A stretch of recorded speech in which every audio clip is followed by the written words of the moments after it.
Beaucoup de gens croient que le divorce ouvre automatiquement la porte au remariage, mais c'est une idée reçue courante parmi les chrétiens. Certains pensent qu'une fois un mariage terminé, il s'agit simplement de passer à autre chose sans conséquences bibliques. Cependant, comprendre ce que la Bible enseigne réellement sur le mariage et le remariage est crucial pour les croyants cherchant à honorer Dieu. Tout d'abord, il est important de reconnaître que le mariage, aux yeux de Dieu, a été conçu comme un engagement à vie, destiné à durer jusqu'à la mort. Cette idée est ancrée dans les Écritures, qui mettent l'accent sur la permanence et la fidélité dans le mariage. Par exemple, dans 1 Corinthiens 7:39, Paul déclare « Une femme est liée à son mari tant qu'il vit ». Il explique en outre que si son mari meurt, elle est libre de se remarier, mais il doit appartenir au Seigneur. Paul note également « Je pense aussi qu'elle est plus heureuse si elle reste comme elle est. Et je pense que j'ai aussi l'Esprit de Dieu. » Cela suggère que rester non marié après le décès d'un conjoint est souvent considéré comme la position biblique préférée. Maintenant, beaucoup déforment les paroles de Paul dans 1 Corinthiens 7:15 pour justifier le remariage après un abandon ou un divorce. Certains prédicateurs affirment à tort que ce verset permet le remariage si un conjoint non-croyant s'en va. Ils soutiennent que la déclaration de Paul « Mais si l'infidèle s'en va, qu'il s'en aille » signifie qu'il est acceptable de se remarier dans de tels cas. Mais cette interprétation ignore le contexte environnant et les autres enseignements des Écritures. En réalité, Paul faisait référence à la situation spécifique des croyants abandonnés par des conjoints non-croyants. Il a souligné que les croyants ne sont pas contraints dans de telles circonstances et peuvent vivre en paix. Cependant, il n'a pas accordé la permission de se remarier après un divorce pour des raisons autres que la mort ou des motifs bibliques d'immoralité sexuelle. De plus, Matthieu 5:32 renforce cette compréhension en disant « Mais je vous dis que quiconque divorce de sa femme, sauf pour cause d'infidélité, l'a fait commettre adultère. » Cela indique que le divorce, autre que dans les cas d'immoralité sexuelle, n'est pas sanctionné par les Écritures pour un remariage. De plus, l'instruction de Paul dans 1 Corinthiens 7:10-11 est claire. Les époux ne doivent pas divorcer, et s'ils le font, ils doivent rester célibataires ou se réconcilier.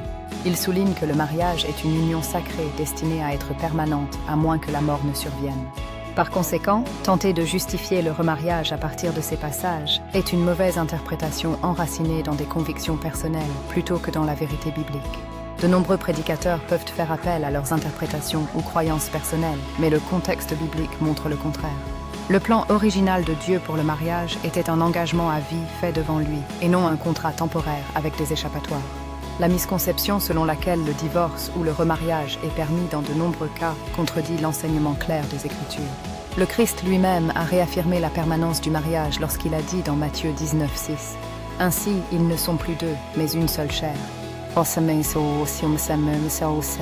Ce que Dieu a joint, que personne ne le sépare. Cela démontre que le mariage est sacré et destiné à être inébranlable, sauf en cas de décès.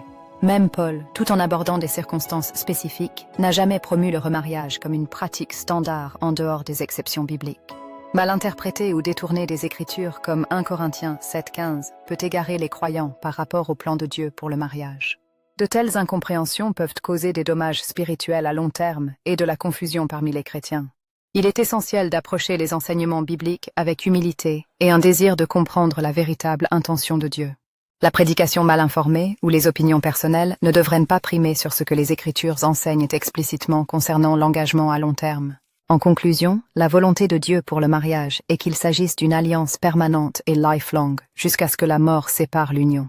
Le remariage, selon les principes bibliques, n'est permis que dans des cas spécifiques, tels que la mort ou l'infidélité. Par conséquent, les chrétiens devraient étudier attentivement la Bible et chercher la guidance de Dieu pour vivre selon son plan parfait. Les idées fausses sur le mariage peuvent fausser la compréhension des croyants et les entraîner dans le péché si elles ne sont pas corrigées. Engageons-nous à comprendre la parole de Dieu avec précision et à honorer le pacte sacré du mariage tel qu'il l'a conçu. Souviens-toi, le mariage est une institution divine censée refléter l'amour inconditionnel du Christ pour l'Église. Aborder cette union sacrée avec révérence et obéissance est vital pour chaque croyant. Toute doctrine qui suggère le contraire doit être examinée à la lumière de l'ensemble du conseil des Écritures.